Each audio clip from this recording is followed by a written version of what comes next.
It is not always easy to identify the trigger thoughts. But what are trigger thoughts? Why are they important to identify? And how can you learn to do that? When we talk about trigger thoughts or triggering thoughts and emotions in metacognitive therapy, this means that the first thought that triggered off rumination and worry. Now, what does that mean?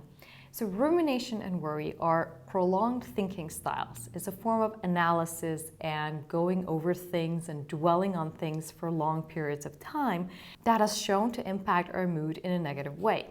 So let's say if you worry about work and about presenting something tomorrow and you're nervous about that.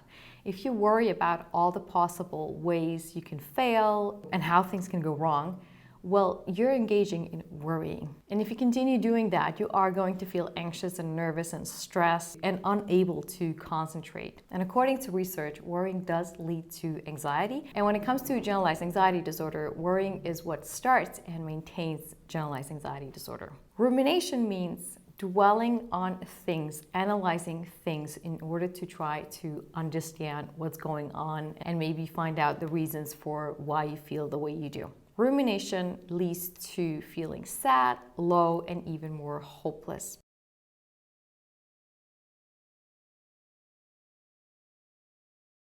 So rumination and worry are extended thinking styles that are usually triggered by a trigger thought. A single thought that pops up out of nowhere that has some negative meaning to it, which we then start worrying and ruminating about. Therefore, it is important to identify the trigger thought so that we don't respond to it with worrying and ruminating and make ourselves feel worse, make ourselves feel more anxious and depressed.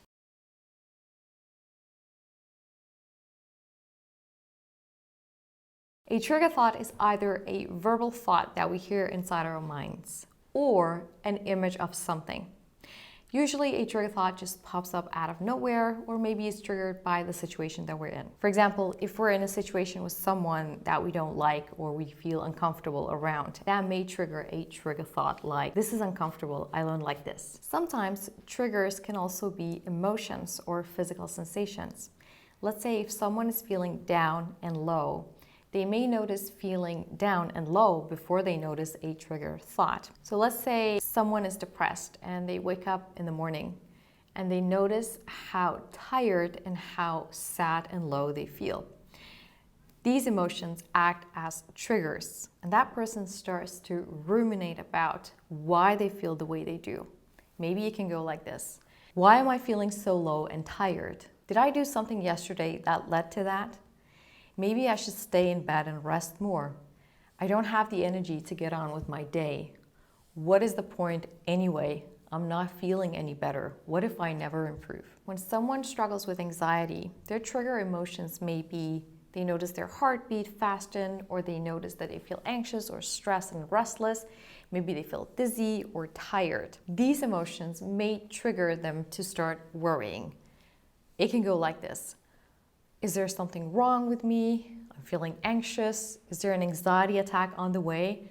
Oh no, I can't cope. How am I gonna get through the day? How should I pick up my kids from school? This is awful. I can't stand this. Oh no, now it's getting worse. So triggers and trigger thoughts can be different things. They can have different content. What they have in common is that they trigger us to start worrying and ruminating.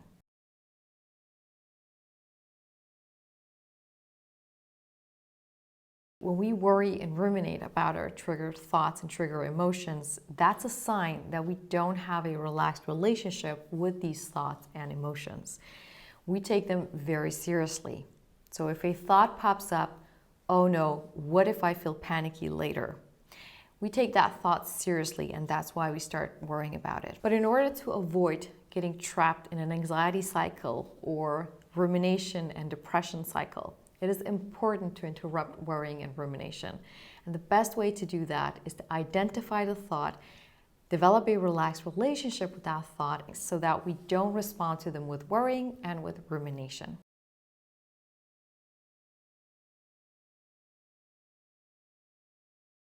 Here are some common examples of trigger thoughts that I usually hear when I work with my clients. When it comes to anxiety, trigger thoughts can sound like, oh no, I'm not feeling okay. What if this is something serious? Something is wrong. Maybe there's danger. Everything is falling apart. I can't cope like this. When it comes to rumination and depression, these are some of the typical trigger thoughts that I hear. Why am I feeling the way I do? What is wrong with me? Will I ever feel better? What is the point? Nothing will change. When it comes to OCD, typical trigger thoughts may be, oh no, it is contaminated. What if I left the stove on? What if I didn't lock the door? What if I dropped something important? What if I accidentally hurt someone, but I don't remember it? When it comes to health anxiety, typical trigger thoughts may be, oh no, I haven't noticed this thing before in my body. Maybe this is a symptom of something serious. Maybe this is cancer. Trigger thoughts in social anxiety disorder may sound like, oh no, they can tell that I'm anxious. This is uncomfortable. This is awkward. They think I'm weird. I don't know what to say. When it comes to relationship problems, typical trigger thoughts may be, why is he so insensitive? Why does she not care more about me? Why is he not asking about my day? Maybe she's cheating on me. Will this ever work out? Is this relationship doomed? When it comes to performance and work-related stress, typical trigger thoughts may be, I don't know how I can make the deadline. There's so much I need to do and I don't have time to finish it. What if I make mistakes and mess this up? What if my boss doesn't like this? What are my colleagues going to think about me? I feel so terrible. I don't have energy. How can I cope?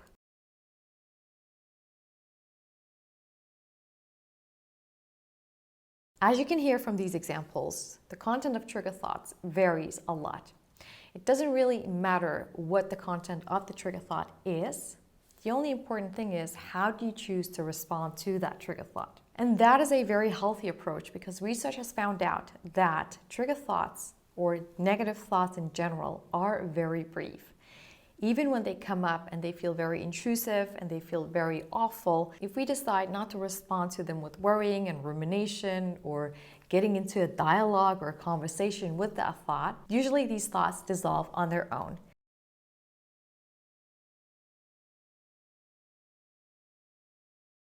So how can you identify your trigger thoughts so that the next time they come up, you can decide not to respond to them with worrying and rumination and make yourself feel bad? The easiest way to do that is in the situation when you notice feeling bad. Let's say you're feeling down, you're feeling low, or you're feeling anxious and upset. Ask yourself, what triggered me? What was the first initial thought that popped up in my mind? Another strategy is to go over a recent episode where you felt particularly bad. So this is an approach that I usually use with my clients. I usually ask them, when was the last time you felt very down or very upset or very anxious or very low? Once we identify the situation, we go back and try to retrace their steps. So what was the first thing that triggered you off? Was that a thought? Was that an image? Was that an emotion? Okay, and how did you respond to that? However, sometimes it's not easy to identify the triggered thought. This is especially the case if you've been ruminating about your trigger thoughts for a long time. That way, rumination kind of happens on autopilot in the back of your mind while you go on with your day. In those instances, you've become somehow fused with your thoughts. It means that you cannot distinguish these thoughts as just thoughts in your mind. You've gotten used to them and you think about them as if they were facts. Therefore, it's not easy for you to identify them as trigger thoughts. If that is the case for you, I recommend that you take an estimated guess. Thinking about the last time you felt that way, take a guess and ask yourself, I wonder what kind of thoughts may have led me to start ruminating like that. And it's okay that you're not super specific. Most important thing is to create an awareness, to become more aware of what's going on and what kind of thoughts you are responding to with worrying and rumination. So if you have difficulty identifying your trigger thoughts because you're not so aware, you've gotten used to them, you see them as facts, it is a good idea to go over a couple of different situations in the past, in the recent past, where you were triggered, where you were feeling particularly down or low or a certain way. And then ask yourself, what was the first thing that triggered you, or take a guess. And usually that's your triggered thought.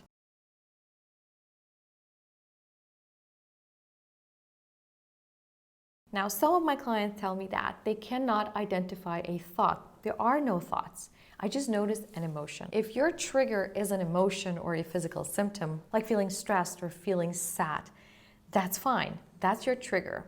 Now take an estimated guess and ask yourself, I wonder what is the first thought that follows that emotion?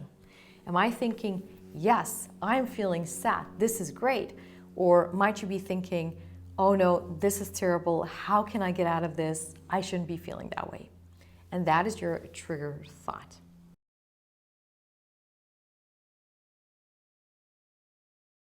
In metacognitive therapy, the whole point of identifying triggered thoughts is to help you recognize them the next time they come up, because then you learn that you have a choice. You can either start worrying about that thought, you can go into that thought, you can respond to that thought with more thoughts and actively worry and make yourself feel worse. Or you can choose to develop a relaxed relationship with that thought and not take it so seriously and not respond to it with worry and rumination. And if you'd like to learn how to not respond to trigger thoughts with worry and rumination, watch this next video where we'll go over detached mindfulness and worry postponement.